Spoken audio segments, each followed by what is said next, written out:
linked to El Nino and La Nina. According to science, in Brazil, more than 500 people have been killed by floods and mudslides triggered by torrential rain. Many victims died as they slept in their homes near Rio de Janeiro. Survivors used their bare hands to search for loved ones as they waited for rescue crews to arrive. And in Australia, at least 26 people are dead and more than 50 are still missing after weeks of flooding in the state of Queensland.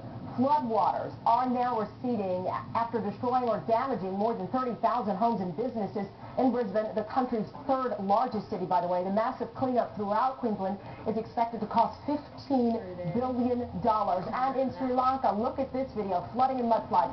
From days of monsoon rains that killed at least 27 people and dozens more are missing. More than 300,000 people have been forced out of their homes. And with more on the effects of the El Nino or La Nina that it may be having on the world's weather, let's go to Jeff Masters. He's Director of Meteorology at Weather Underground. Jeff, thank you so much for joining us. You're welcome. So as I mentioned, there are some articles that are saying that this could be the effect of El Nino, La Nina. Explain that to us. Well, right now in the Eastern Pacific, we have an unusually large area of cool waters, which is called La Nina. It's a natural phenomenon that occurs every 2 to 7 years. And when you have cool waters like this over the Pacific, by the coast of Australia, you tend to have very warm waters. And those very warm waters were some of the near record warmest waters ever seen by the coast of Australia. And when you've got record warm waters, it helps to put more moisture in the atmosphere and contribute to heavy rains. And that's certainly what we saw along the Australian coast this week. To say the least, heavy rains. I mean, they're saying that this is something you would see once in a lifetime, if that. The video stunning out of Australia. The same could be said of Sri Lanka as well as Brazil. I mean, from your assessment, have you seen anything like this before, especially when you see a connection between them?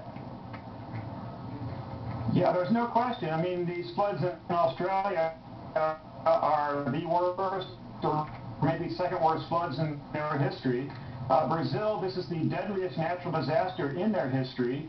And we've had 2 other disasters in the past year in Colombia and also in Pakistan, incredible flooding disasters unprecedented in history. And all 4 of those incredible disasters, these sea surface temperatures in the ocean regions surrounding those areas were at their 2nd or 3rd highest levels ever recorded, going back 111 years.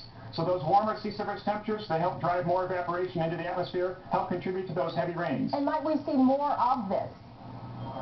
Well, absolutely, because the oceans are warming, as we all know.